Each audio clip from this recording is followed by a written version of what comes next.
بسم اللہ الرحمن الرحیم. کچھ چیزیں ایسی ہیں جو میں چاہوں گا کہ آپ کو ان کے جواب مل سکیں. قانونی چیزیں ہیں اور کہا یہ جا رہا ہے کہ چارجز فریم نہیں ہوئے. ہل میٹل کا کیس ہو میاں نواز شریف صاحب کا تو ان پہ ان چارجز فریم نہیں ہوئے ابھی تک. کیوں نہیں ہوئے؟ کیا اس کے ریزنز ہیں؟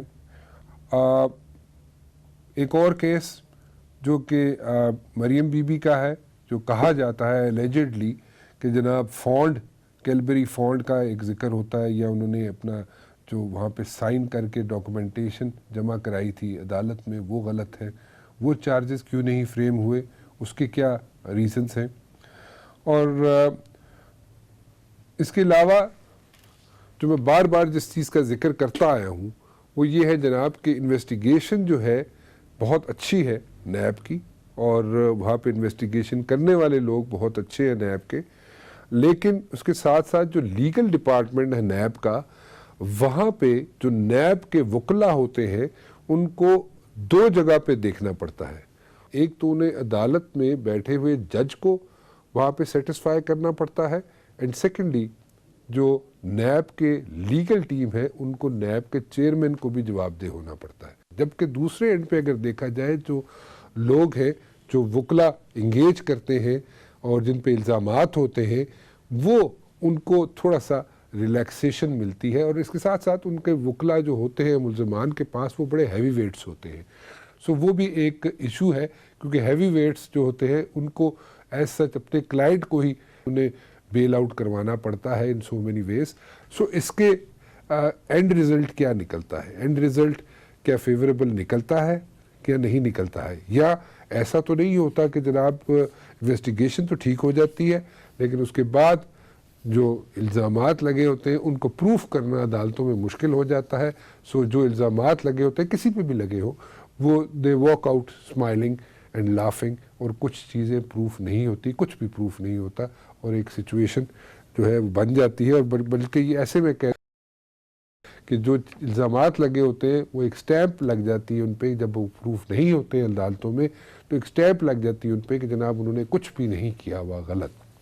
سو ایک سچویشن ہے جس کو ہینڈل کرنے کی ضرورت ہے. عمران خان صاحب کی نیت پہ شک نہیں ہے کسی کو، یا عمران خان صاحب کی جو ایفرٹس ہیں اس پہ کسی کو شک نہیں ہے، لیکن عمران خان صاحب کی ٹیم کے اندر کچھ لوگ ایسے ضرور ہیں جس کی وجہ سے سچویشن بن جاتی ہے. کیا وہ ایسے اگر کہا جائے کہ جو سٹانس عمران خان صاحب لیتے ہیں وہ سٹانس ان کی ٹیم کے لوگ، کچھ ٹیم کے لوگ نہیں لے پاتے، اور جو کہ ایک سچویشن بن سکتی ہے اور بن رہی ہے شاید.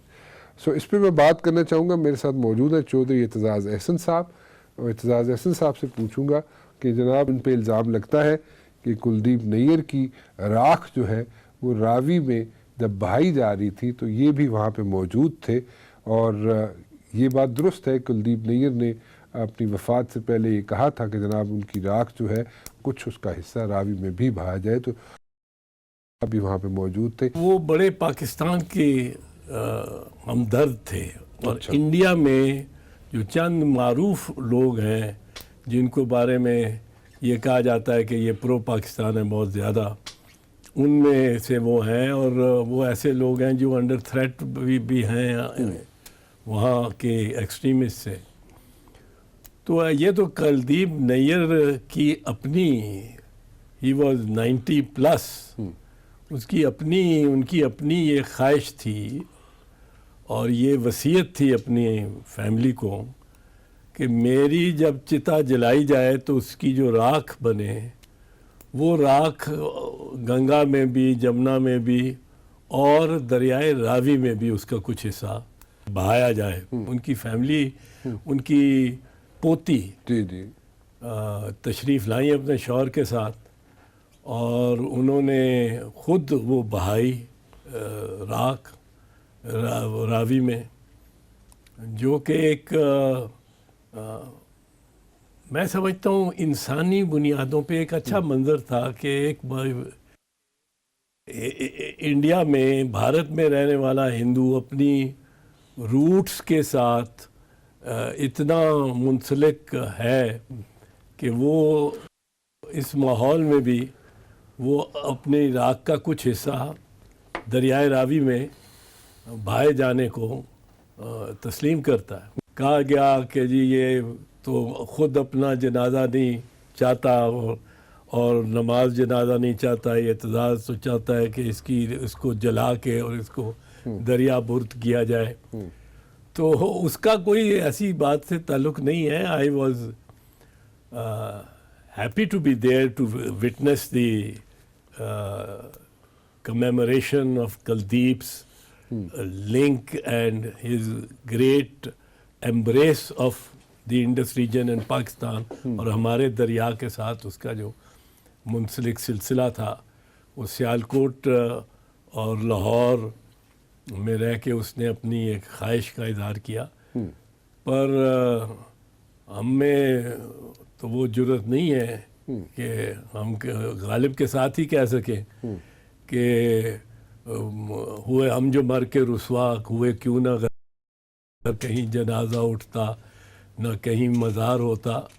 ہم تو بھائی جنازے چاہتے ہیں کہ بڑا ہو, جنازہ ہو اور قبر میں اپنے باپ دادا کے ساتھ لٹایا جائے.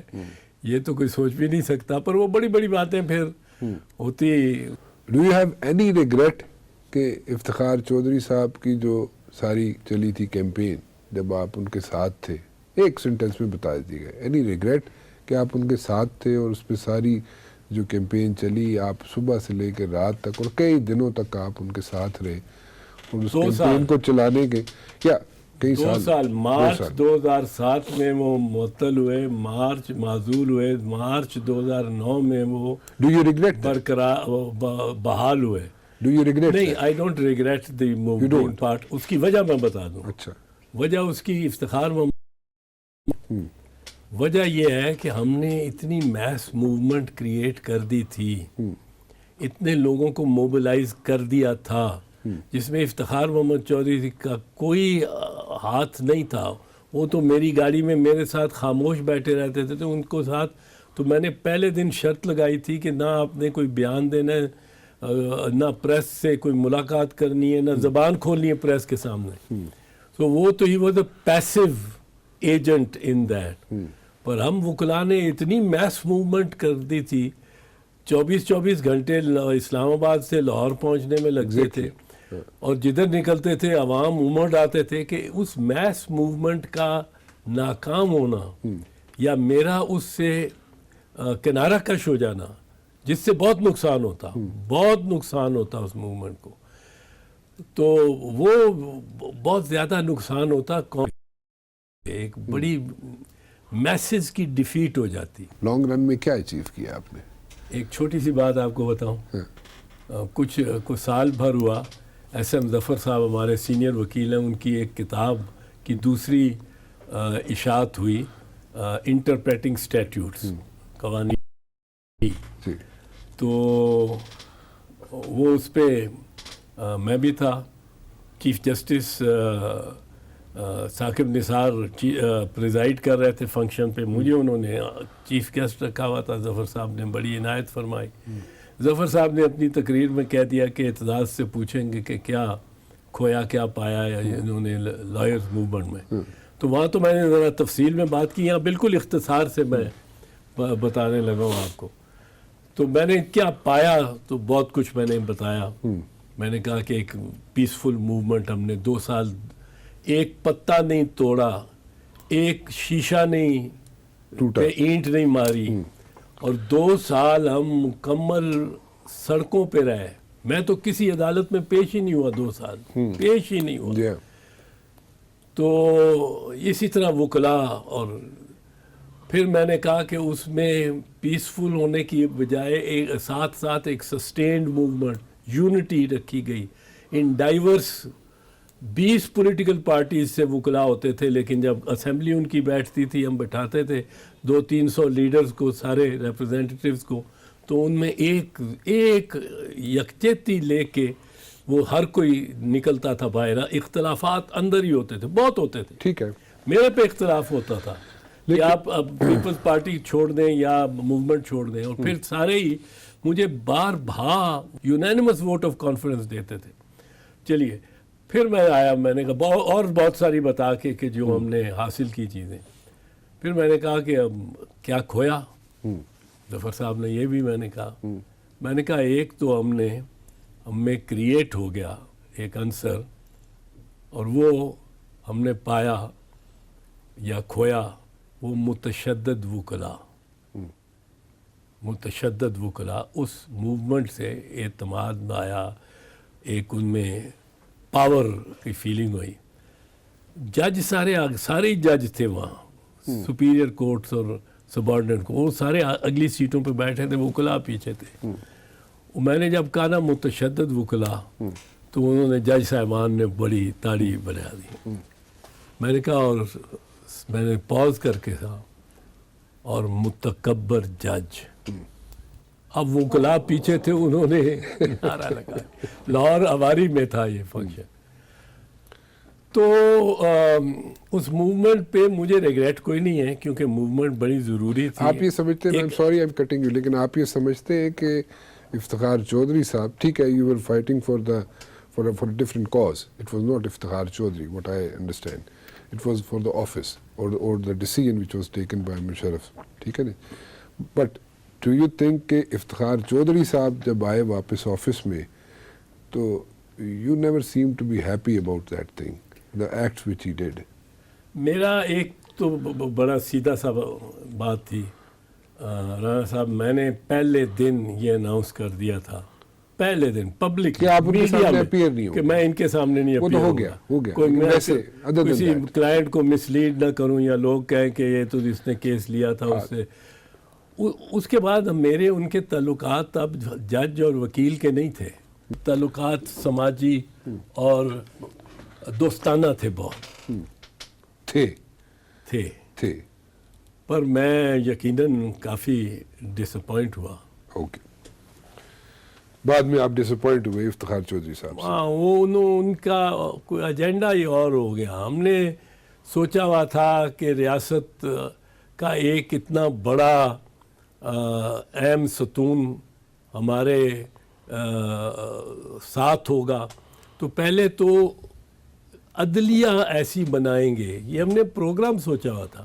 اور اس کا پروگرام بڑا ٹھوس پروگرام ہے, اور 5 سال تھے افتخار صاحب کے پاس. 5 سال بحال ہونے کے بعد کہ عدلیہ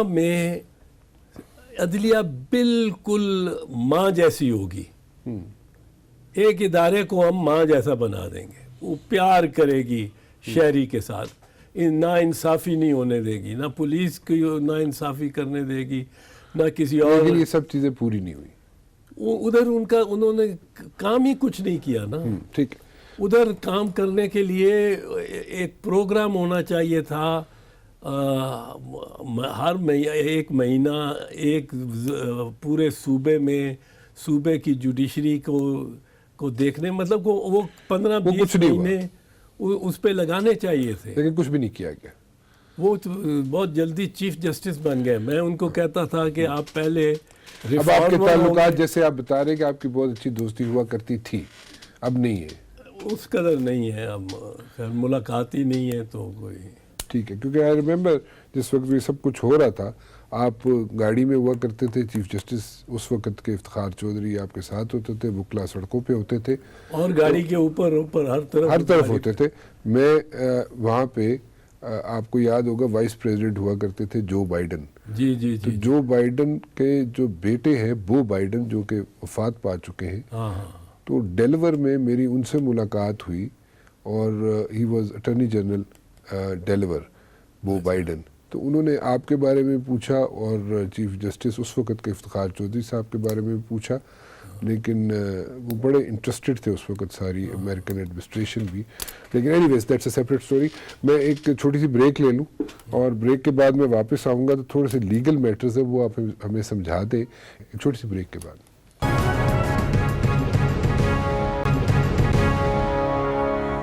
اعتزاز احسن صاحب, مجھے یہ بتائیے کہ شہباز شریف صاحب ہو, ان پہ کوئی چارجز ابھی تک فریم نہیں ہوئے, اور نواز شریف صاحب ہو تو ہل میٹل کیس میں 18 کروڑ ان کے پاس آیا گیا سارا، اس کے بھی شواہد موجود ہیں، لیکن وہ بھی چارجز فریم نہیں ہوئے. مریم بی بی کا جیلی فانڈ والا کیلیبری فانڈ والا کیس، وہ اس میں بھی چارجز فریم نہیں ہوئے. وجوہات کیا ہے یہاں پہ؟ کچھ یہ تو نہیں ہے 90 دن رکھا اس کے بعد چیزیں پروف ہوئی نہ ہوئی، تو پھر تو لانگ رن میں دیکھا جائے اگر کسی نے گڑبڑ کی ہے تو ان کو ایک کلین چٹ مل جائے گی کہ جناب انہوں نے تو گڑبڑ کی نہیں تھی.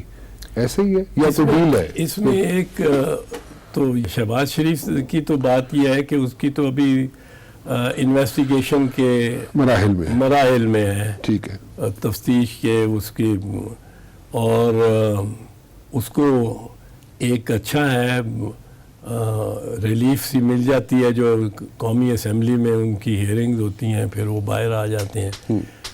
اکثر انویسٹیگیشن میں تو لوگ جو ملزم ہوتا ہے وہ بڑے انڈر ٹینشن رہتے ہیں، ان کی تو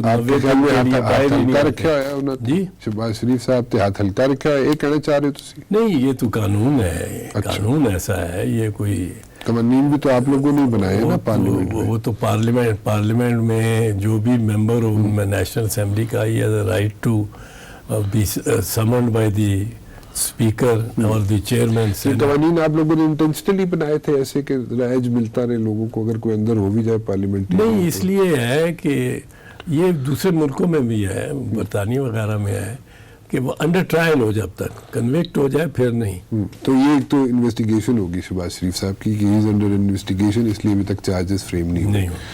چلے let's move to like Maryam Bibi بی. مریم بی بی نے ایک کہا جاتا ہے کہ جعلی سائن کیے اور کیلیبری فانڈ اور یہ وہ چارجز تھے، وہ ابھی تک فریم کیوں نہیں ہوئے؟ اس میں کوئی ڈاؤٹس ہیں؟ نہیں، میں ایک چیز آپ کو بتاؤں جو مجھے لگتا ہے، جی جو نیب ہے، نیشنل اکاؤنٹیبلٹی بیورو، جی جی، اس میں تفتیش کی تو صلاحیت کافی ہے. تفتیش کے انویسٹیگیشن جس کو کہتے ہیں سے مراد ہوتی ہے collection of evidence. Collection of evidence investigation کی ڈیفینیشن ہے. جی جی، collection of evidence, collecting evidence کی تو ان میں صلاحیت بڑی ہے.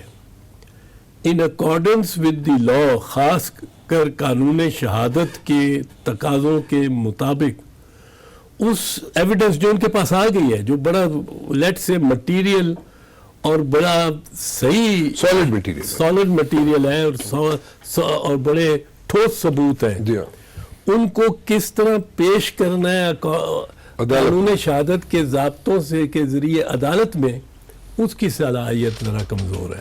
ذرا تو نہیں، میرے خیال میں بہت کمزور ہے، خاصی کمزور ہے. مثال کے طور پہ وہ جے آئی ٹی کرتے ہیں، اور جے آئی ٹی میں جو ایویڈنس کلیکٹ کیا ہوا ہوتا ہے جے آئی ٹی نے، وہ ایک بندہ پیش ہو کے اور وہ سارا ایویڈنس بتانا شروع ہو جاتا ہے کہ یہ ڈاکومنٹ ہے، یہ ڈاکومنٹ ہے.